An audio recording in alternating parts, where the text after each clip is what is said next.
Buck Granger was once a feared frontier gunslinger, known for being faster than fast and fair. But in his final duel, his opponent Jedediah Pike, his rival, cheated, firing a hidden derringer at his back, killing Buck and leaving him in the dust. Weeks later, Buck's corpse clawed its way out of the grave, not because he wanted to, but because the witch Marrow Jane raised him as her ghoul servant. Under her binding spells, Buck followed commands like a blood-hungry hound until the day she was killed by a monster hunter. Her death snapped the leash on his mind, and Buck went feral. For years he roamed the backwoods, killing animals and people. A predator in a cowboy hat, half rotten, half remembering shadows of who he used to be. Eventually, a government strike team captured him and brought him to a black site as part of Project Lazarus. There, Dr. Laydon, a cold but brilliant specialist in regenerative neurology, developed a serum that slowly regrew Buck's mind from the ruins of his monstrous instincts. Now Buck works under Dr. Laydon as a government-backed monster hunter. Every day is a tightrope walk, one missed dose, and Buck risks slipping back into the thing that's slaughtered in the woods for fun. Buck Granger remembered dying, but not the part after. The duel came in sharp pieces, dust, sweat, the wind brushing his coat, then the glint of steel from Jedediah Pike's hidden sleeve gun. Pain, darkness, silence. Months later, he awoke in the cold earth with something whispering ancient words over his corpse. When his eyes snapped open, the witch Marrow Jane smiled down at him. "Rise, Buck," she crooned. "I've work for you." He served her until the day she died. Then the world became blood and howling. He can't remember for how long. His next clear memory was a needle sliding into his arm and Dr. Laydon's voice saying, "Don't fight it. You've been a monster long enough. Let's see if we can't bring Buck Granger back." Ghoul metabolism warps the brain. When Marrow Jane resurrected Buck, the ghoul curse rewired his mind. Human neural pathways eroded. Instinctual predatory circuits dominated. Memory centers collapsed.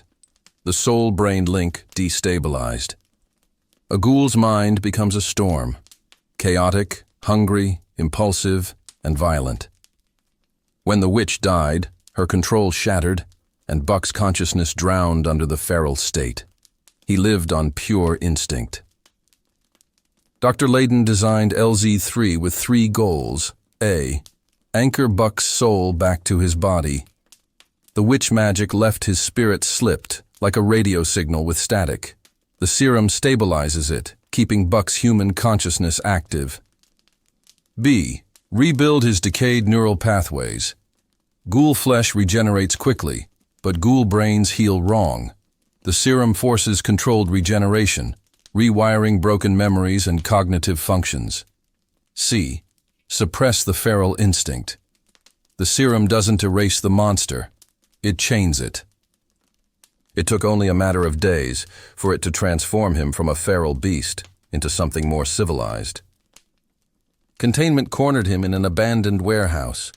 He put up a fight, but they contained him and hauled him in as the subject for Laydon's project. They place him under restraints and leave him to the doctor. Buck screams and thrashes as the serum burns through him. His eyes flicker from white to human-like brown. His thoughts snap into fragments. He forms his first clear words. Where am I? Day 3. Cognitive sparks. He begins, saying simple sentences, recognizing faces, following commands. Dr. Laydon calls this the reconnection phase. Day 6. The memories return. Images of his past life return. The duel with Pike, his horse, Lucky, the smell of gun smoke, his mother's voice. The memories come in sharp, painful bursts, because with them comes the realization of the people he killed while feral. He breaks down for the first time, his own murderous acts dancing before him. Day 10. Identity reforged. He regains full speech, human-level reasoning, emotional control, morality and guilt, enough clarity to work missions. And so they put him to work. The transport truck rattled like an old tin can as it rolled across the dark stretch of woodland road. Only 2 people rode inside. Dr. Laydon, arms folded, and expression unreadable. And Buck Granger, sitting across from her with his hands cuffed and feet chained to the floor, not because she thought he'd attack, because protocol demanded it. Buck could smell pine, damp soil, and the faint metallic tang of Laydon's nervous sweat. She kept her face still, but he'd learned she was never as calm as she pretended. He flexed his fingers, feeling the cold bite of steel. "Am I supposed to feel honored?" he asked. His voice was dry as dust. "First hunt and all." Laydon didn't smile. "Honored isn't the word I'd use." The truck hit a bump. Buck rocked easily with the motion. Laydon grabbed the overhead strap. She reached into a case beside her and removed the familiar silver injector. Buck's jaw tightened. "All ready?" "You're 21 hours since your last dose," she said. "We don't risk you slipping during a mission. Now hold still." Buck bowed his head, exposing the back of his neck. The injector hissed, a cold spike shooting down his spine. He grunted. "Feels like you're pouring ice inside my bones." "That means it's working," Laydon said. She placed the empty injector back in the case and sat down. "Now we go over the rules." Buck chuckled. "Thought we'd been over 'em plenty."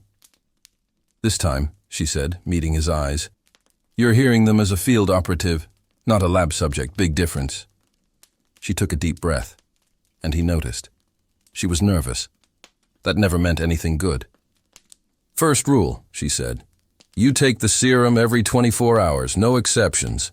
Her voice hardened.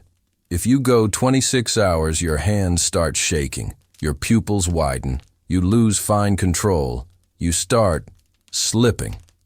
Buck looked out the barred window. "Slipping into him, you mean?" "Yes." Laydon didn't sugarcoat. She never did. The feral state will claw its way back, and once it's out, it doesn't go back easily. Buck said nothing. Laydon leaned forward, elbows on her knees. "If you go 30 hours without a dose, you'll lose the ability to recognize my voice. You'll see movement, just movement.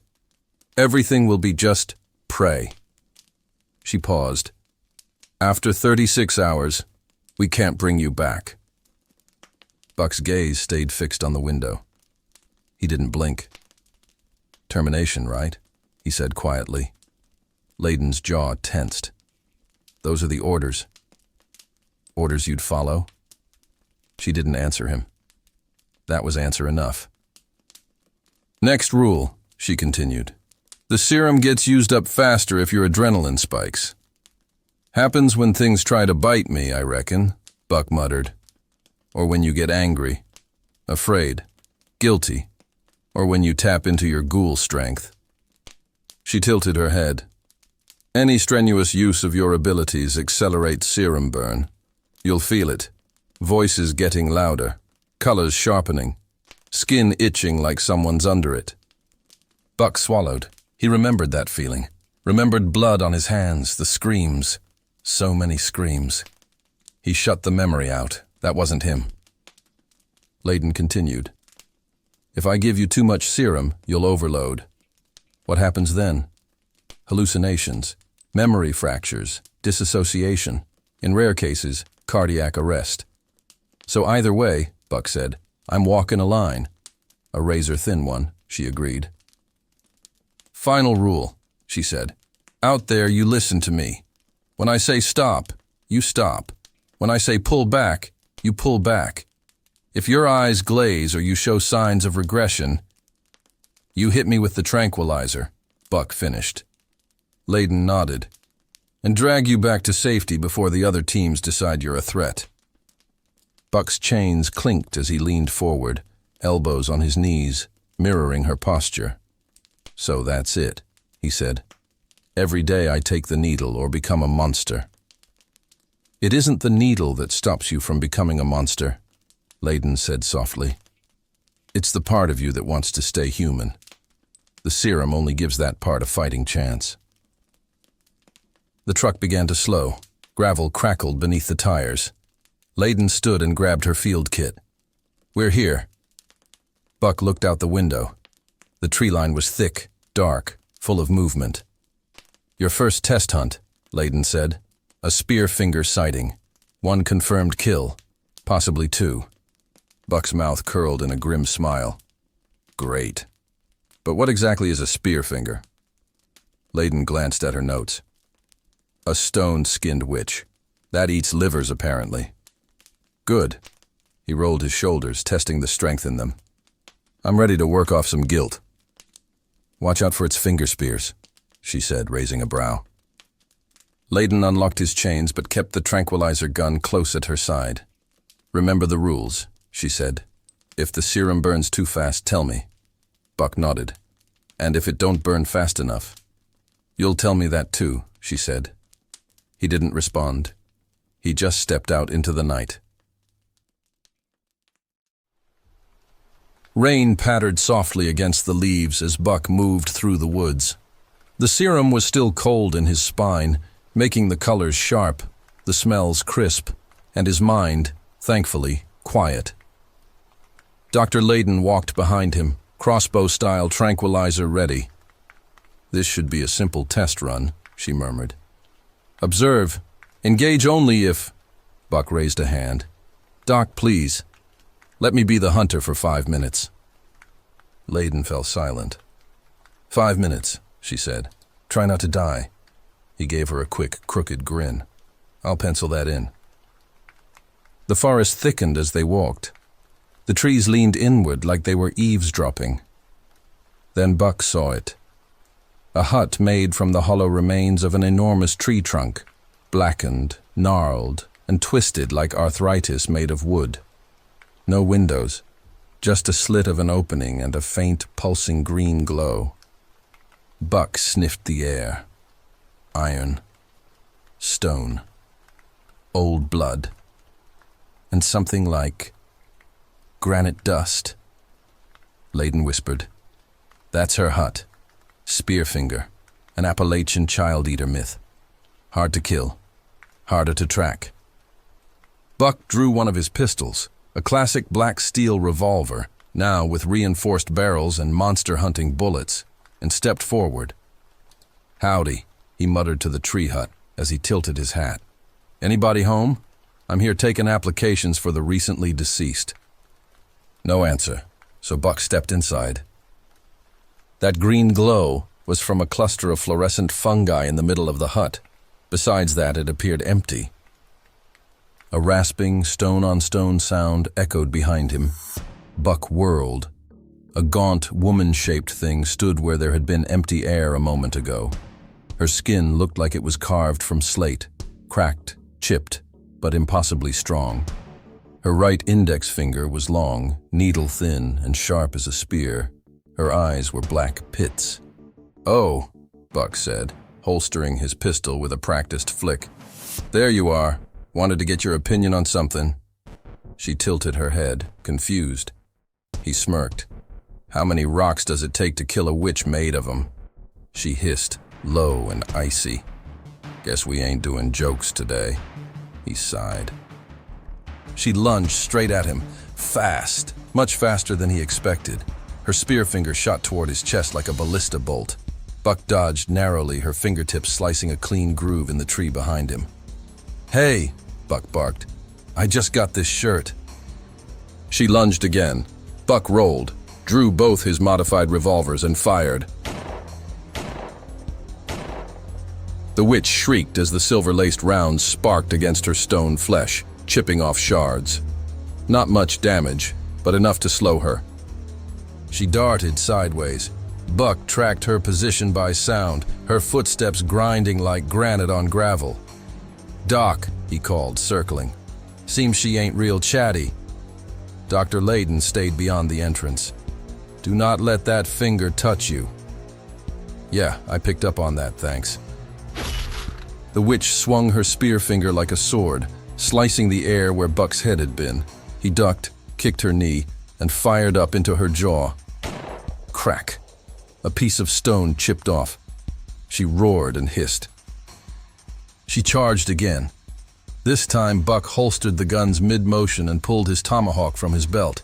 Native steel and iron, edges treated for monster toughness. Dance with me, lady. He dodged a stab, stepped in close, and swung. The axe cleaved into her shoulder joint with a gritty crunch. Her stone flesh cracked. She shrieked and tried to grab him, but he twisted behind her, brought the tomahawk down again, cracking her spine. She staggered. Time for the punchline, Buck said.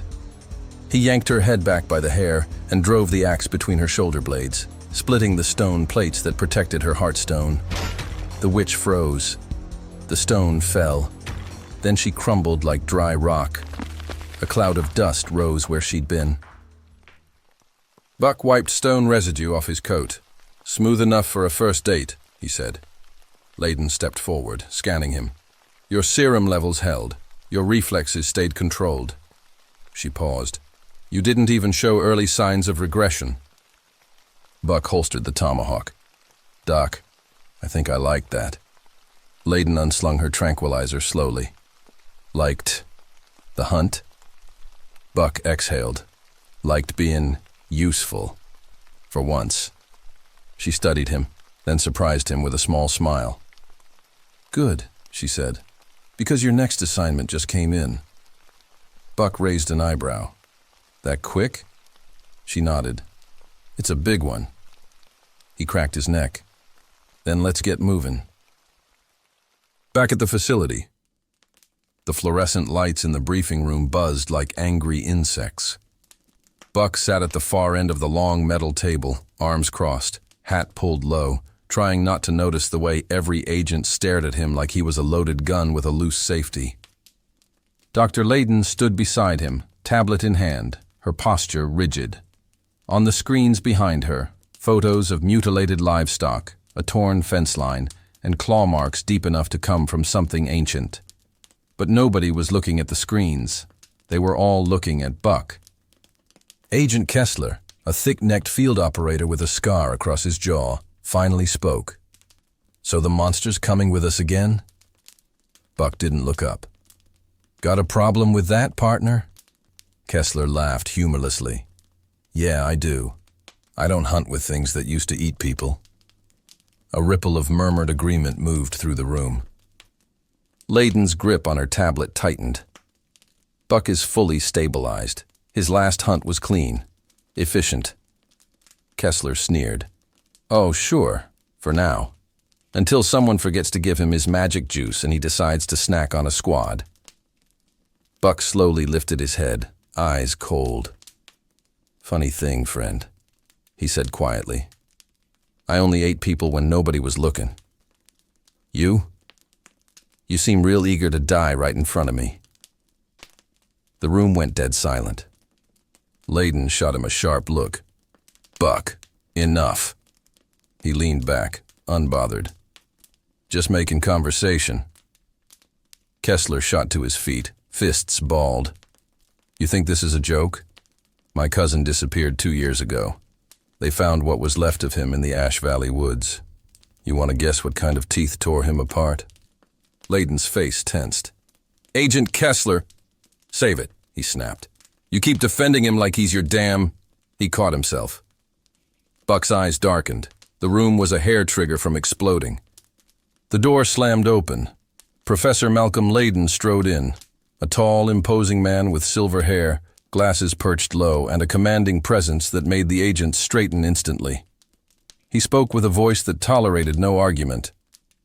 That's enough. Even Buck felt the temperature change. Malcolm's gaze swept the room, sharp and judgmental. I heard shouting all the way down the hall. That means one of two things. Either someone's dying or you're all being idiots. He adjusted his glasses. Clearly, it's the latter. Kessler sat down but still glared at Buck. Malcolm turned to him. Agent Kessler, you know very well your cousin was killed by a skin changer, not by Granger. Unless Buck suddenly grew fur and antlers years before his resurrection, your accusation is baseless. Kessler's jaw tightened, but he had no comeback. Dr. Laydon finally exhaled, tension loosening from her shoulders. Malcolm continued. Now sit there quietly or leave. Those are your options. Then he looked directly at Buck, analyzing him with a scientist's eyes and a commander's suspicion. Buck tipped his hat. Professor. Malcolm didn't return the gesture. Buck Granger, congratulations on not dying on your first mission. He frowned slightly. And thank you for not killing anyone. I hear that's progress. Buck smirked. Working on my people skills.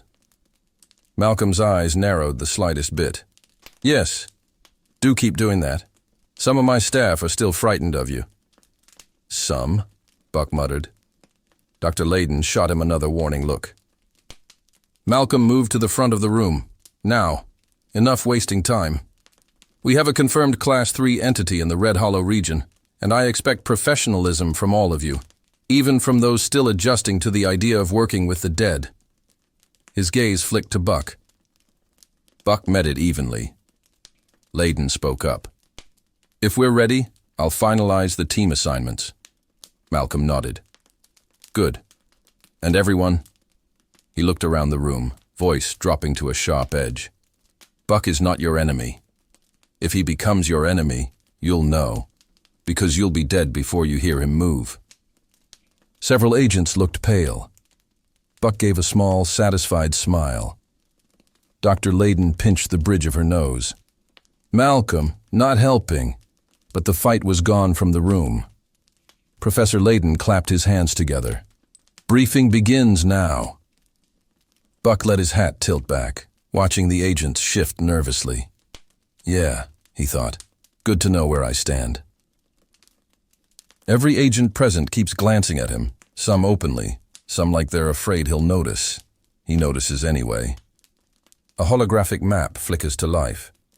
Red Hollow, a tiny mountain town. Half the pins on the map are labeled missing. Last night, Evelyn begins, we lost contact with Sheriff Harlow. Prior calls indicated multiple disappearances near the old iron mine. Witness reports describe emaciated figures, elongated limbs, and... Buck whistles low. Wendigo variant, he mutters. A few agents flinch at the sound of his voice. One whispers, how does he know? Another replies, because he used to be one. Evelyn continues, forcing her tone to stay neutral. We believe a Class Red anthropophage is nesting inside the mine. Buck will lead point, supported by Agent Cortez and the recovery team. An agent scoffs. Lead? He should be chained in the back of a convoy. Buck's eyes narrow. Slow. Dangerous. Say that again.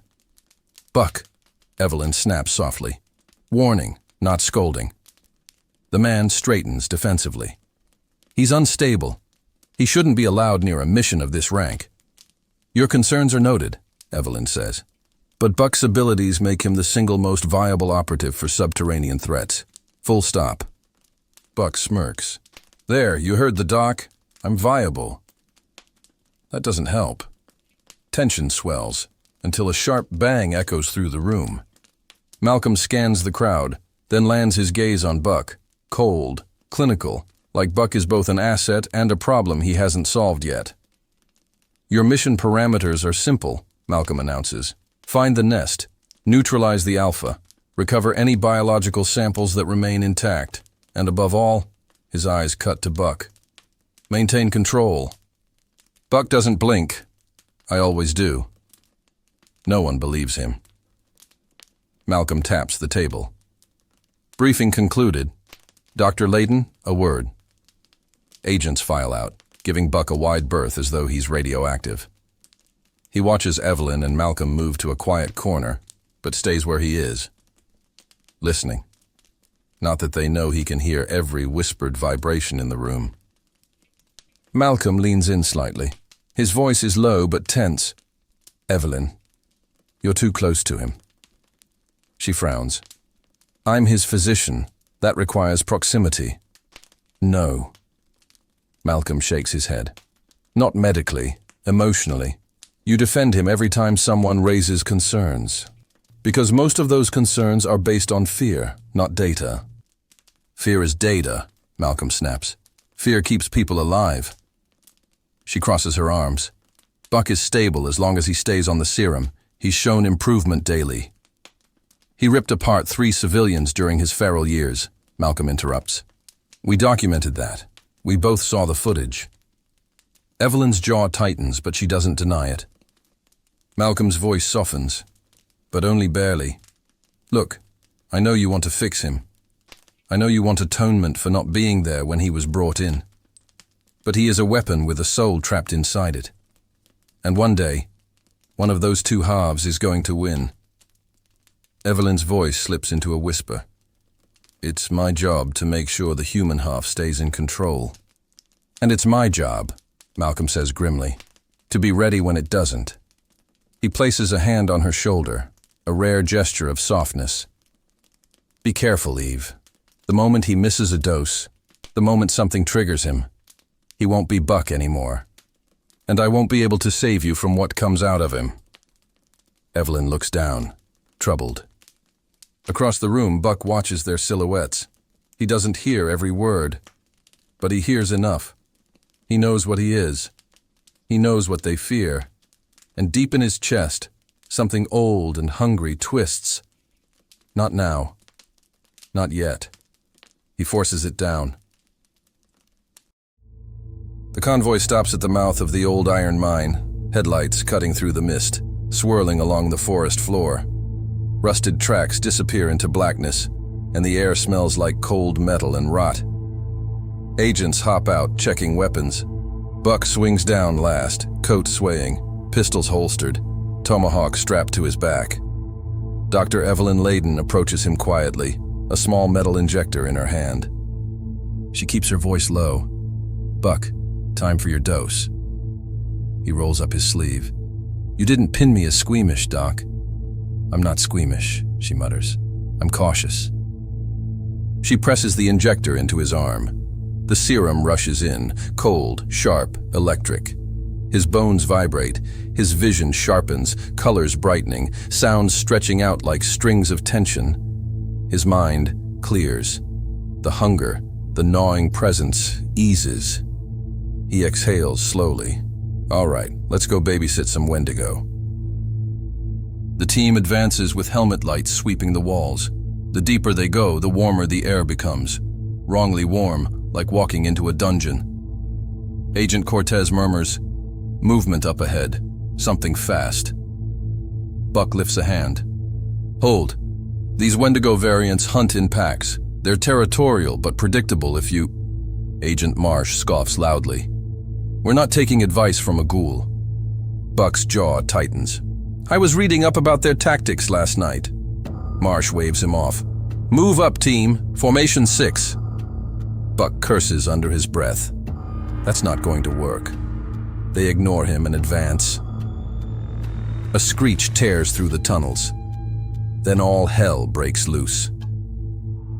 3 shapes drop from the ceiling like white, bony wolves with stretched limbs and hollow black eyes. Long fingers hook around Marsh's helmet and yank him upward so violently his neck snaps with a wet crack. Screams erupt. Gunfire lights the cave. Fall back, Cortez shouts. Buck growls. Didn't work as I predicted. Told you idiots. A Wendigo darts through the squad, its claws slicing open agents like paper. Blood hits the walls in hot arcs. Within seconds, half the team is down, torn apart, or dragged away into tunnels, screaming. Only one small Wendigo, a juvenile, gets hit enough times to collapse, writhing on the ground before going still. The Alpha's roar thunders in the dark. Buck cracks his neck. His eyes gleam faintly gold, ghoul hunger stirring. He steps forward. Fine, guess it's my turn. Doc, this might get hairy. I hope you're ready. She looked him in the eyes and nodded confidently. He draws both modified pistols, sleek, ancient steel rebuilt with modern recoil dampeners. By then they were coming back for more. His first shots blast a Wendigo off the wall, the creature tumbling mid-leap. He shot again, top of the head. It didn't get up. Buck charges at the next, tomahawk out, slamming it into another's shoulder. Bone cracks, it shrieks, but the alpha slams into him like a truck, hurling him through a rotten support beam. Dust and stone rain from the ceiling. Buck gets up slow, grinning. All right, ugly. Round 2. He moves faster now, too fast. The serum is burning hot in his veins. His muscles twitch with unnatural strength. His eyes flash with predatory brilliance. He's burning through the dose too quickly. The alpha pins him against the wall, claws sinking into his side. Buck snarls and headbutts it with bone-cracking force. They both stumble back, chests heaving, saliva thick with hunger dripping from their teeth. "Doc," he rasps. "Eve, now." Evelyn sees it, the shaking hands, the widening pupils, the growl forming deep in his throat. She sprints forward with a second injector. "Hold still! Just do it!" he shouts, fighting the rage. She slams the needle into his neck. The serum hits like an explosion, cold lightning ripping through every nerve. Buck drops to one knee, fists grinding into the dirt. The ghoul inside him shrieks in frustration, pulled back, caged again. Then Buck stands, slowly, powerfully, eyes clear, mind sharp. He wipes his mouth. "Round 3, sweetheart." 2 smaller Wendigo come scuttling along the walls. Buck fired once with each gun. 2 clean headshots, both dropped to the ground in heaps. The alpha charges, screeching. Buck meets it head on. He fires both pistols point blank into its chest, the impact throwing it backward. He leaps after it, swinging the tomahawk in a vicious arc that splits its jaw. The creature claws his coat, shredding fabric and what's left of skin. Buck dodges backwards, lashing the blade across its chest. It howls and lunges, hitting the ground hard as Buck sidesteps. Then he shoves his arm down its throat and fires upward. Skull fragments rain down. It collapses, convulsing, then falls still. Only 3 agents remain alive, and the mine was painted with blood. Buck breathes heavily, but his mind stays his own, barely. Evelyn approaches cautiously. "You okay?" He holsters his pistols, wiping blood off his tomahawk. Define okay. She gives him a small, relieved half-smile. He smirks back. "Let's get the survivors out, and someone tell HQ to stop ignoring me." Back at the facility. The medical wing of Blackridge feels quieter tonight. Too quiet. The overhead lights hum as Dr. Evelyn Laydon walks briskly toward the restricted lab, her clipboard shaking ever so slightly in her hands. She's still covered in dried dust from the mine. Her face is pale. She pushes open Malcolm's office door without knocking. Malcolm looks up from his monitors, annoyed but unsurprised. "Evelyn. Back so soon?" She slams the clipboard on his desk. "We lost half the team, Malcolm. Half the bloody team. And for what? Buck warned them about the Wendigo formation. He told them exactly how they move, where they nest. They ignored him and walked straight into a slaughter." Malcolm folds his hands calmly, like he's been expecting this. And Buck? He fought like hell. But the serum burned too quickly under stress. I had to give him a second dose. He almost lost himself. Malcolm sighs, leaning back in his chair. "Good." Evelyn stares in surprise. "Good? Malcolm, are you insane?" "No," he replies smoothly. "I've simply been waiting for data that tells me what I already suspected." He stands and walks toward one of the locked storage freezers. "The serum prototype you administer? It stabilizes him, yes, but at the cost of limiting what he could truly become." "Malcolm," she warns, dread rising. "What did you do?" He opens a metal case with a hiss of cold vapor. Inside are several vials of different colored liquids. "I have a new project, Evelyn. A new asset. someone who responded remarkably well to a modified strain of Buck's serum. I refined it, Malcolm corrects sharply. Adapted it. I've been testing new variants while you've been coddling your cowboy ghoul like he's a patient instead of a weapon. He picks up a vial glowing faintly blue. This is Hermorpha, my latest success. The subject survived long past the instability curve. Survived? Evelyn snaps. At what cost? Malcolm smiles thinly. Oh, you know me. Everything has a cost, little sister. He turns toward her, voice dropping lower. You said Buck burned through the serum too fast under stress. That's expected. His current formula is older, cruder. The newer versions have different side effects. Some more potent, some less forgiving. He sets the blue vial back and picks up a darker one, almost black. This one, VO7, is technically a failure. It kills human test subjects within minutes. Evelyn's breath shakes. Then why keep it? Malcolm looks her dead in the eyes. Because on Buck it might not kill him, it might evolve him. Or destroy him, she says. He nods calmly. Yes, that too. She steps forward, furious. He's not your lab rat. He's a person. He's a tool, Malcolm corrects. A unique biochemical phenomenon. And if one of my failed formulas enhances him, gives him stability without constant dosing, greater strength, faster regeneration, we need to know. Evelyn nearly shouts, You can't just inject him with something that might kill him. Malcolm actually chuckles. Oh, I won't. You will. What? He walks back to his desk and hands her a new file. A mission dossier. Bold letters across the top. Operation. Gravel pit. Confirmed ghoul infestation. Classification. Black level research objective. Field test. I've confirmed a nest of feral ghouls outside the old gravel pit reservoir. You'll take Buck to exterminate the infestation. Evelyn reads further and her heart sinks. Malcolm's notes are clear. Secondary purpose, potential test subjects for variant serums. You want me to experiment on them? She whispers. Malcolm shrugs. They're barely sentient, more instinct than intellect, perfect for early trials. And Buck? She demands. What do you expect from him? Malcolm's smile widens. If any variant shows promise, we test it on him next. Evelyn takes a step back. You're going to kill him. Malcolm looks almost offended. I'm going to complete him. He snaps the folder shut. Prep your asset, Dr. Laydon. You leave in the morning. She nods and leaves the office anxious about telling Buck what's in store for him. Buck sits on the edge of the reinforced exam table, cleaning dried Wendigo blood from his tomahawk.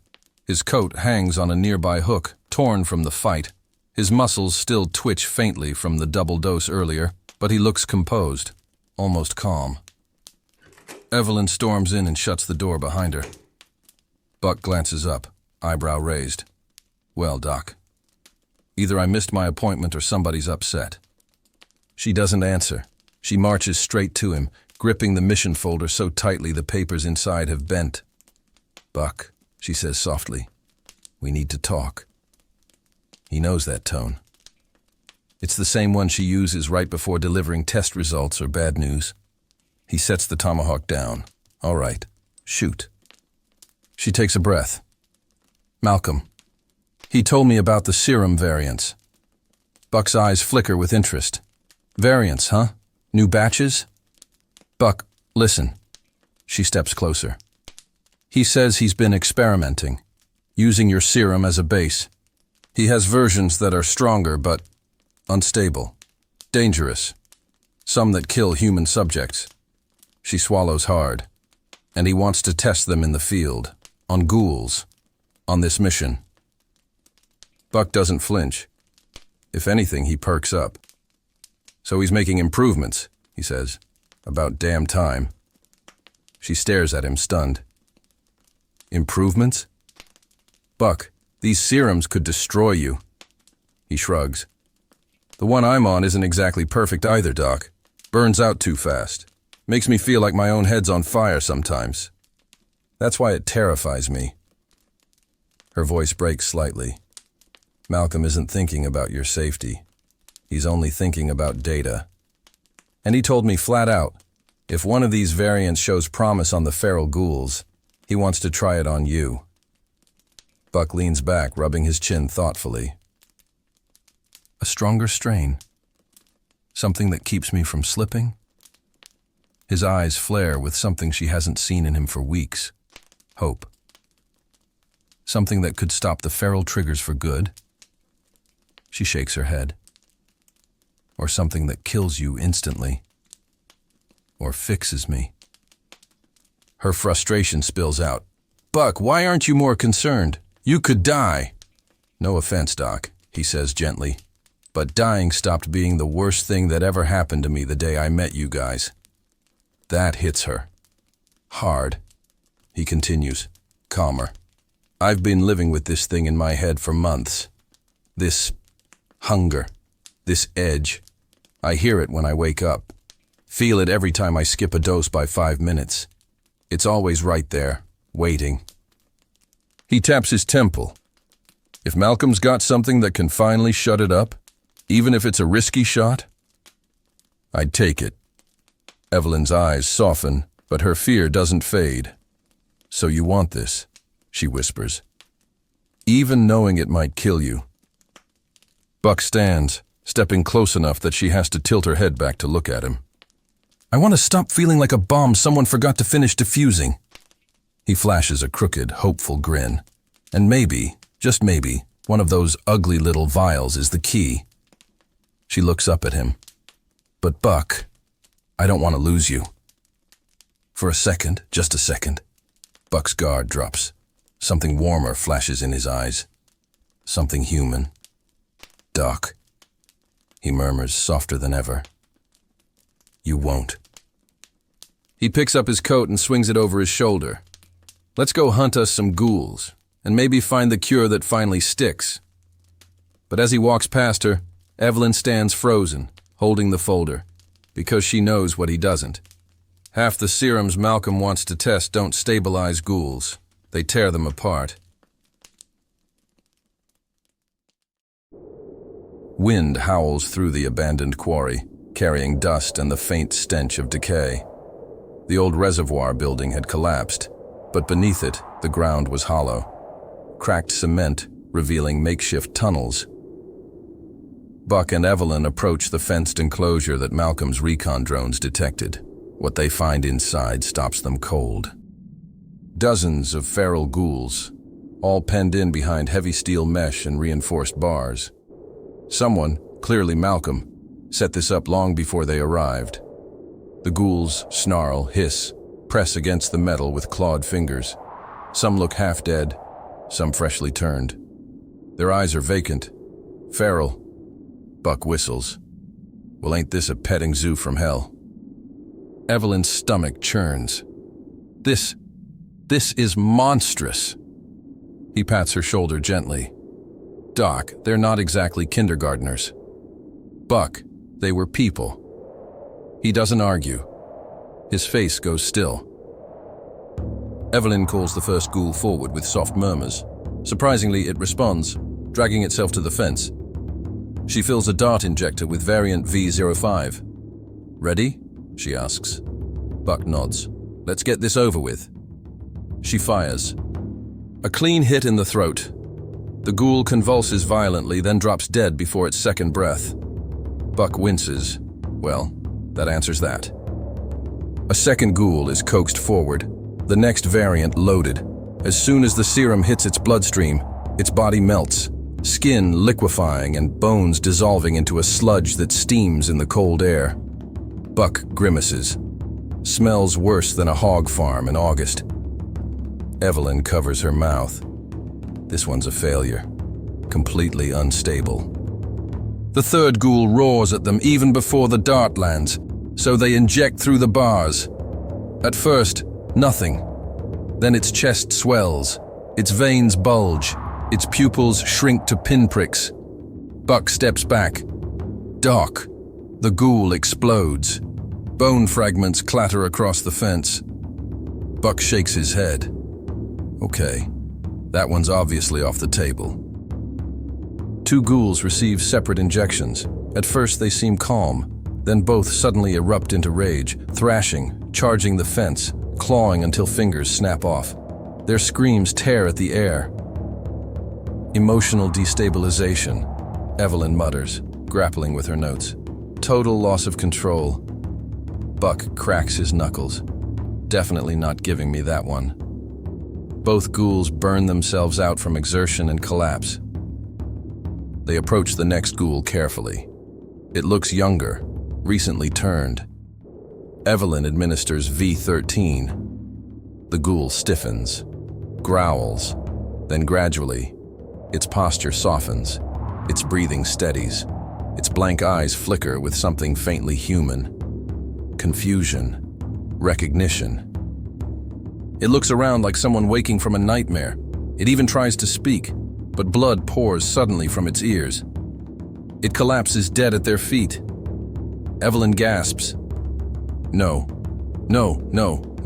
He was stabilizing. Why did... Buck puts a hand on her back. It was close, Doc. Damn close. The last two ghouls respond unexpectedly well. Ghoul number 1, V14. Breathing steadies, movements slow, feral instincts dampened, no violent reaction. Lasts over an hour before showing fatigue. Doesn't die. Ghoul 2, V15. Stabilizes, gains heightened awareness, but becomes extremely emotional. Whimpers, then laughs, then sobs, all within minutes. But it stays alive, and sane enough to follow commands. You two, Buck mutters, are real troopers. They tranquilize both for transport. Back at the lab. Evelyn and Malcolm run tests into the night. Results: V14, mild stabilization, no cognitive enhancement, very similar to Buck's current serum, but lasts nearly twice as long. V15, stronger stabilization, increased cognitive activity, increase in regeneration speed, temporary emotional volatility, effects last up to a week. Malcolm looks thrilled. Evelyn looks horrified. Buck looks fascinated.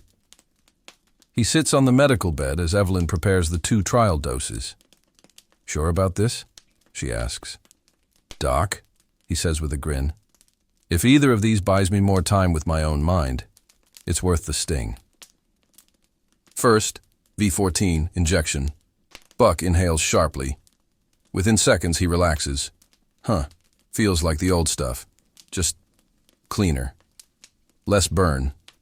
Evelyn monitors him. It's stable. You're processing it slowly. Good sign. It's good, Buck agrees. But if the other one lasts a week, he nods for the next. Second, V15. Evelyn hesitates. Buck. This one caused severe emotional responses. He rolls up his sleeve. Doc, I already live emotional. I'm a ghost cowboy raised from the dead. Give me a break. She injects. Buck tenses, then... He laughs, then frowns, then blinks tears from his eyes, then grins widely, then growls with rage and grips the handrail tight. Every emotion ran through him, one after the other, in less than a minute. Okay. Yeah. That's weird, he admits, sitting up straight. But I feel clear, Doc. Like, clearer than I've felt since before the witch pulled my sorry hide out of the dirt. Evelyn notes everything down, biting her lip. The emotional flux is brief. And then Buck steadies, completely. Buck sits there breathing calmly, eyes bright, alert, human. How long's it supposed to last again? He asks. A week, Evelyn answers softly. Buck leans back, stunned. A whole damn week. Without hearing the hunger whisper? Evelyn nods. Buck closes his eyes, almost overwhelmed. Doc, he says softly, you might have just given me my life back. Next, they had to test him in the field. A case had just came in. It was issued straight to him. The cave mouth breathed cold mist into the night as Buck stepped out of the Humvee and rolled his shoulders. His joints cracked, a wet, sinewy sound that always made the agents nearby tense up. Evelyn Laydon followed behind him, her tablet already up, scanning the environment. Local hikers reported growls, missing dogs, and one torn-up campsite, she murmured. Thermal drones picked up a large bipedal heat signature about 80 meters in. Buck sniffed the air. The new serum variant 3, ran warm through his veins, almost pleasant. He didn't feel the usual itching under his skin that signaled an early burnout. No static in his head, no creeping hunger. Just clarity. Feels like a good night for a dogfight, Buck muttered. Evelyn gave him a sharp look. Don't get too cocky. Remember, we still don't know what long-term side effects this variant has. Buck grinned, baring slightly pointed teeth. Long-term? Doc, I never had a long-term. She didn't answer. She rarely did when he talked like that. Inside the cave, their flashlights cut lines through the darkness, narrow passages giving way to a wider chamber. The smell of damp stone mixed with something sour and musky. Predator musk. Buck's pupils stretched wide, drinking in every flicker of shadow. It's close, said Buck. How close? A roar blasted through the cavern, shaking dust from the ceiling. A hulking shape barreled forward. Canine muzzle, human torso, claws like burial spades. The dogman crashed into a stalagmite and skidded toward Buck, foam dripping from its jaws. Evelyn shouted, "Buck, don't!" But he was already moving. The ghoul inside him surged, not violently, not desperately, just sure, confident, controlled, like the serum had finally tuned the static into a single, sharp frequency. Buck blurred left, claws unfolding from his fingers like polished bone. He slammed into the dogman, knocking it sideways. The creature lashed at him, tearing into his coat, but the pain barely registered. Been waiting to stretch my legs properly, Buck snarled. Come on, mutt. Show me what you got. The dogman raked at his ribs, but Buck seized its arm, twisted until bones snapped like wet kindling, then headbutted it hard enough to send blood spraying across the rock. Evelyn winced, but kept her flashlight steady, documenting everything. Buck launched upward, gripping a rocky outcrop with one clawed hand and dropping behind the beast. Using his momentum, he drove both feet into its spine. The dogman howled, staggering forward. No burnout, no red haze creeping in, no loss of control. Buck felt powerful, focused, perfect. The dogman lunged, jaws wide, and Buck jammed his forearm between its teeth. The creature bit down, muscle tore. Buck grunted but didn't falter. He yanked a long shard of stone from the wall with his free hand and rammed it into the dogman's throat. The beast convulsed, choking, then collapsed to its knees. Buck tore free, pounced, and snapped its neck with a twist. For a moment, only Buck's heavy breathing filled the cavern. Evelyn approached slowly. Buck, how do you feel? He flexed his torn arm. The wound was already knitting closed. Like I could take on 10 more. She looked concerned. That's what worries me. He laughed, but it was softer now, almost relieved. Eve, I didn't even feel the serum fading. Not even when I went full ghoul. This one's different. This one works. She frowned. Maybe. But running that hot for too long might trigger something we haven't seen yet. Buck looked down at the dead dogman, then back at her. Then we'll figure it out together. She didn't argue, not tonight. Back at the facility. Evelyn pushed open the glass doors to Malcolm's private lab, tablet in hand, ready to argue her case. The new serum's stabilized metrics were impressive. Buck's performance tonight had proved that. But Malcolm had been increasingly obsessive about his other project, and she needed to make him listen. Malcolm, she started.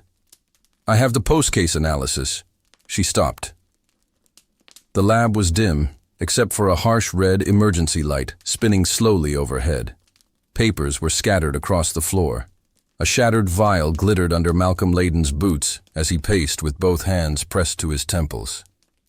He looked up, face pale. "Evelyn, not now." "What happened?" she asked, stepping inside. Malcolm slammed his fist onto a metal counter, rattling the equipment. "My asset. My most important one. She's gone." Evelyn frowned. "Gone? What do you mean, gone?" "She was taken." He swallowed hard. "By a pure-blood family." The temperature in the room seemed to drop. Pure-blood vampires didn't take. They claimed. They consumed. They erased. If they'd stolen one of Malcolm's test subjects, that meant they wanted her alive. "Who?" Evelyn asked quietly. Malcolm hesitated a long time before sitting on a stool, elbows on his knees, staring at the floor. "Her name is Hallie." Evelyn blinked.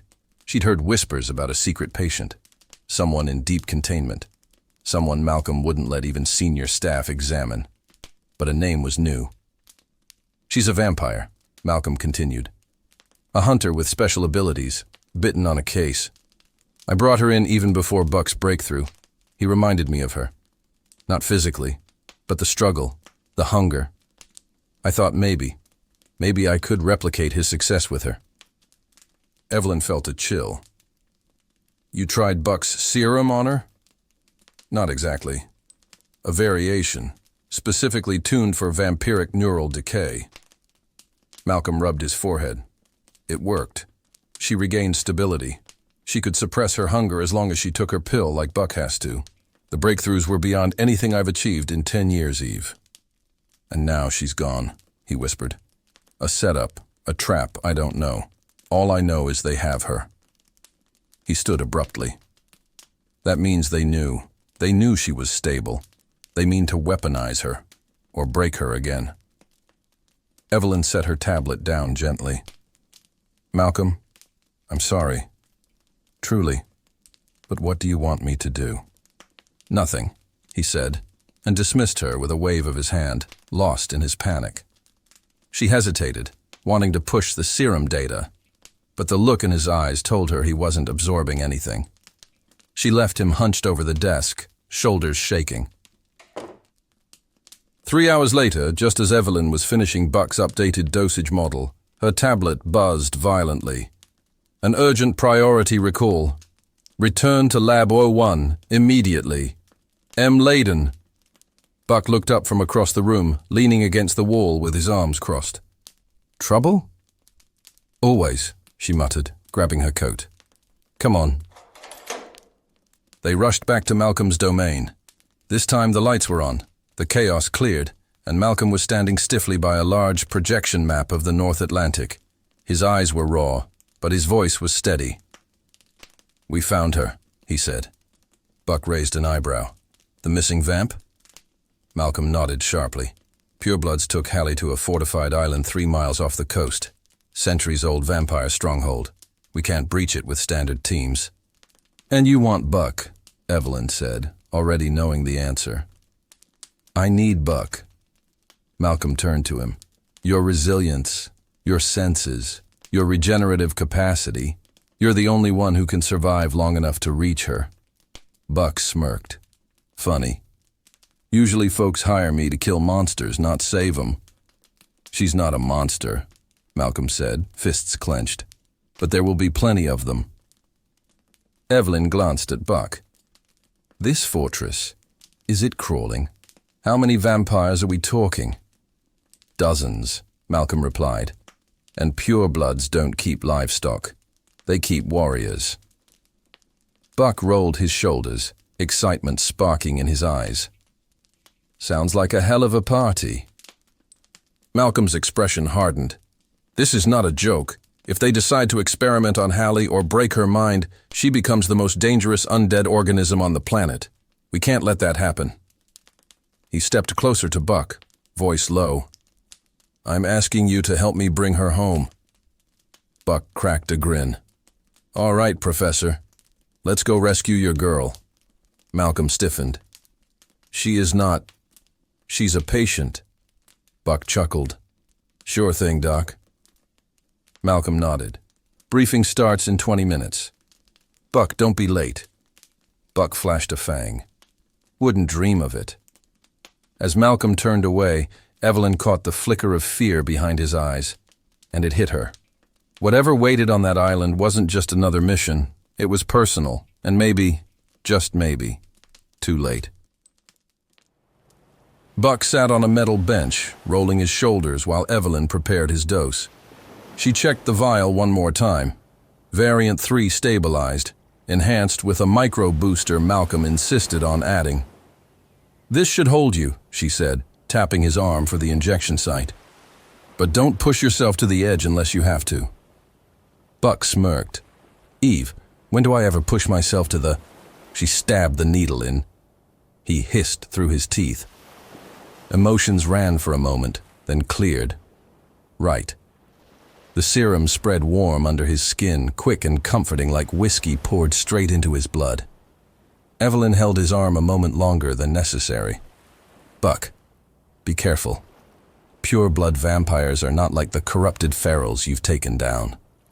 I'll be fine, Buck said, flexing his fingers as they strengthened, sharpened, adapted. Just keep the doc calm. He's wound tighter than a rattler caught in a tin cup. The boat lurched as he boarded it. It didn't feel right to Buck, going to battle without Evelyn behind him. The silhouette of a sheer cliff rose like black teeth out of the sea. At the top, alone and very unwelcoming, stood a single stone tower, narrow as a needle and windowless. No docks, no stairs, no path, just the sea slamming into walls of jagged rock. Only way up is inland, the captain whispered. Old tunnels under the island. Nobody knows how far they go.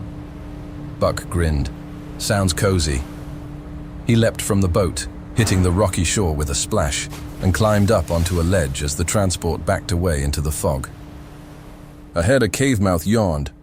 He strode up and went in. The air was cold, thick with dust and rot. Buck's eyes adjusted instantly, the darkness turning to shades of silver and gray. Bones littered the ground, some old, some disturbingly fresh. A soft scrape echoed behind him. Buck turned. A figure crept from the shadows. Rotted flesh stretched thin over twisted limbs, empty sockets burning with faint blue fire. Then another, and another. Draugr, Buck muttered. Lovely welcome committee. The first lunged. Buck sidestepped and drove an elbow into its skull, shattering bone. The second clawed toward him.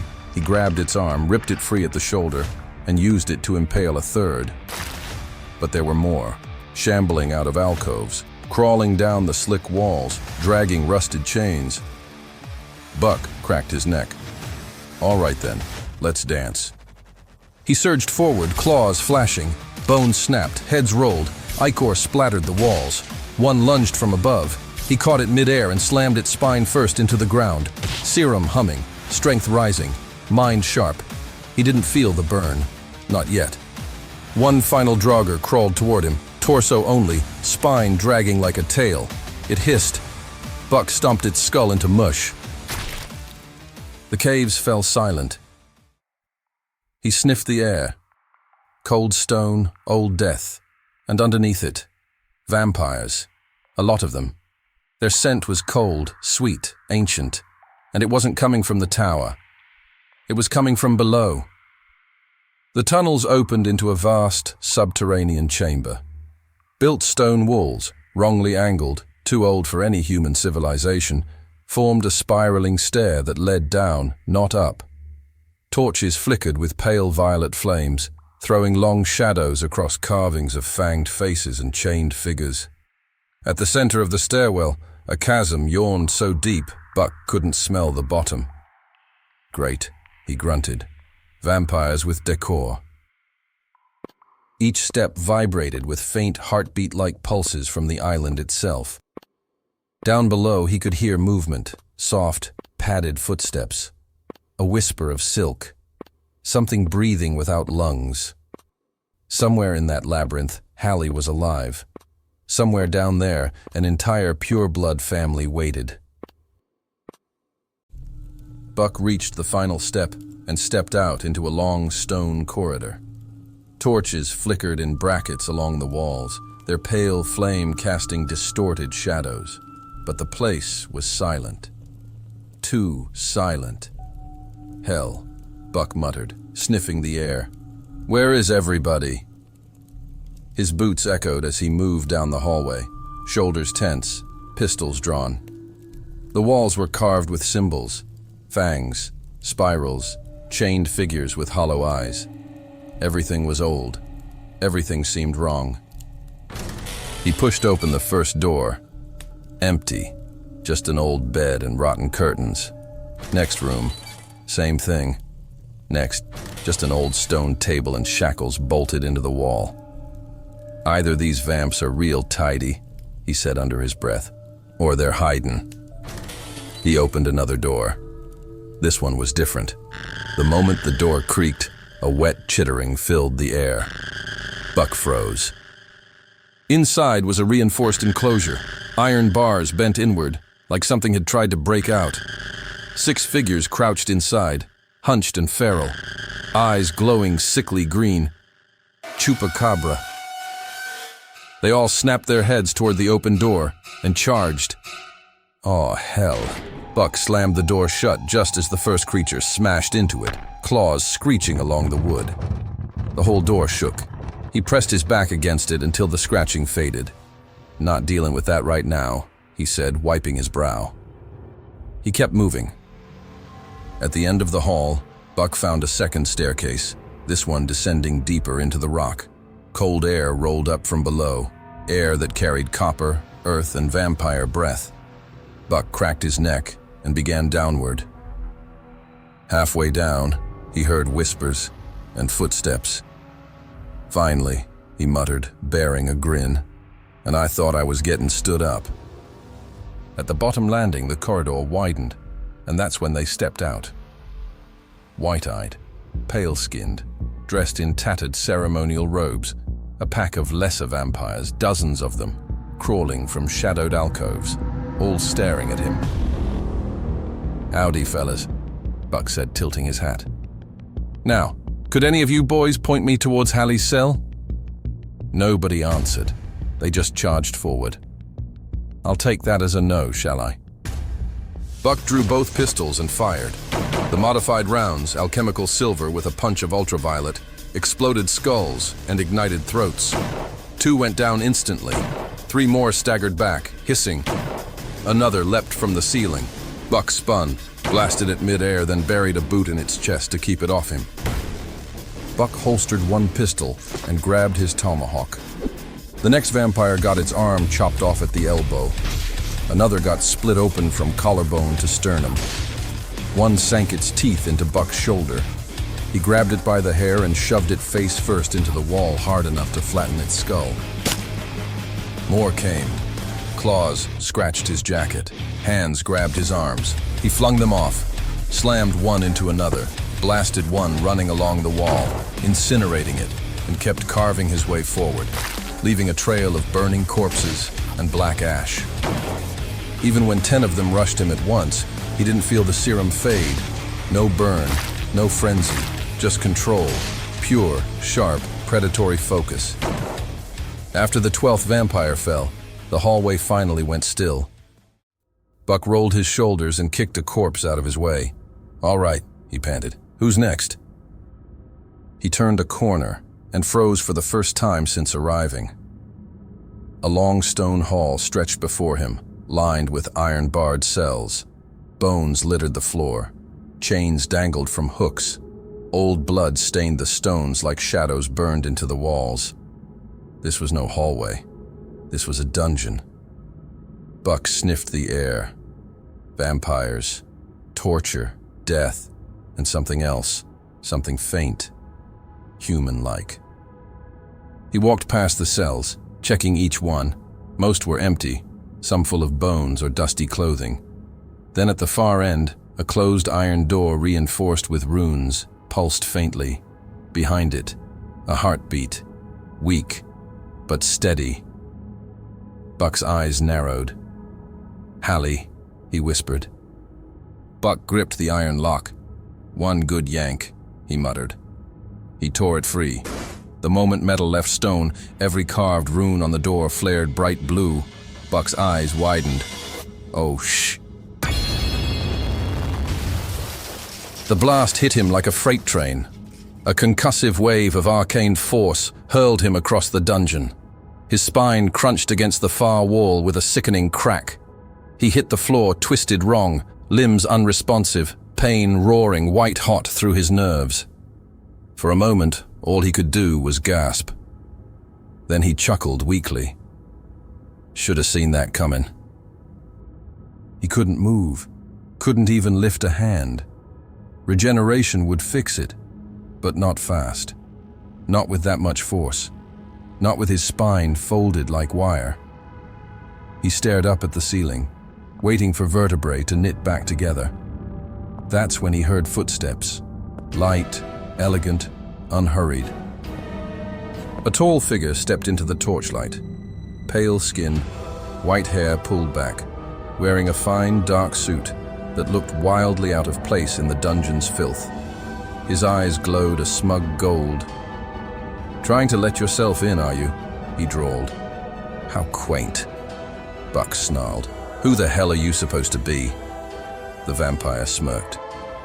"Vincent Halbert, son of Lord Halbert, heir to the Covenant, and if the gossip is true, superior in every conceivable way to you." He gestured lazily with a thin, silver-tipped cane. "And you must be Buck, Laydon's little pet project." Buck's teeth clenched. "Call me a pet again. Go on." Vincent knelt beside him, inspecting him as though he were critiquing a sculpture. "Fascinating physiology. A ghoul with a leash. You regenerate fast, I'll give you that. But you still crawl back to your handler for scraps. How utterly—" Crack! Buck's spine snapped into alignment. Ribs mended. Muscles tightened. In seconds he was pushing himself upright. Vincent's smile faltered. "Oh," Buck growled. "You done talking?" Vincent moved first, a blur of aristocratic violence. He slashed Buck across the cheek with nails sharp as razors, then stepped back with a flourish, like a cat tapping a wounded bird. Buck wiped the blood with his sleeve. "That all you got?" Vincent blurred again. Buck blocked, claws against nails, sparks flying. "Impressive," Vincent admitted, "for a corpse with cowboy boots." Buck lunged, but Vincent danced away, always just out of reach. He circled Buck slowly, tapping him with the cane. Laughing, "You are slow." He slashed. Buck caught his arm. "You are clumsy." Buck punched Vincent so hard his jaw snapped sideways. Vincent stumbled, eyes going shock wide. Buck cracked his knuckles. "Ain't used to folks hitting back, huh?" Vincent shrieked and rushed him again, faster this time, claws shredding stone. But Buck blocked, countered, slammed him into the wall again and again. Every impact shook loose dust and cracked the stone. Buck's rage was boiling. He could feel the serum straining, the hunger whispering, the feral edge slipping into every heartbeat. Vincent tried to retreat, stunned by how hard the ghoul was hitting. "You ugly brute," he hissed. Buck grabbed him by the throat. "Buddy, I ain't anywhere near done." He threw Vincent through the dungeon wall, straight into the sealed chamber. Stone exploded, debris rained, and there, behind the cracked barrier, laid against the far corner of her ruined cell, was Hallie. Dark hair tangled, skin like snow, and unconscious. Feral hunger tore through him as the last layer of control slipped. His pupils stretched into black pits. Fangs lengthened. Claws carved grooves into the floor as he stalked forward, snarling. He wasn't Buck anymore. He was the beast he fought every day. Vincent struggled to crawl away, blood trailing. Buck let out a guttural roar and lunged. His mind was lost. Back at the facility. Laydon's lab lights pulsed softly, the monitors casting pale blue reflections across his face, his expression already tight with concern. Evelyn hovered close, hands trembling as she stared at the central display showing Buck's biometric feed. At first, Buck's vitals spiked in short, violent bursts. Heart rate surges, adrenal spikes, muscle fiber output climbing. Laydon adjusted a dial to zoom in. "He's fighting again," Laydon muttered. "Hard." Malcolm leaned closer. "That's not a scuffle. That's a full engagement." Then the numbers changed again. A sharp, brutal escalation. Buck's pulse shot upward, his neural activity spiked into chaotic, jagged peaks, and the red warning frame pulsed around the vital screen. Malcolm stiffened. Evelyn covered her mouth. "No," she whispered. "He promised he wouldn't lose control again." Malcolm slammed a fist onto the console, jarring the equipment. "Damn it, Buck. After everything, we trained you for discipline, not this." He paced, furious and helpless, jaw clenched so hard his teeth creaked. Whoever he's fighting, they pushed him too far. The tracker map updated with a flash, Buck's marker moving erratically, tearing through sections of the underground layout. Structural readings flickered. One chamber registered a collapse. Evelyn stepped forward, grabbing Laydon's arm. "Get him out of there, now." Laydon swallowed, conflicted. "If he's fully feral—" "I don't care," she snapped, voice cracking under desperation. "He's alone down there. He thinks you abandoned him. He thinks everyone abandoned him." Malcolm stopped pacing, face hardening.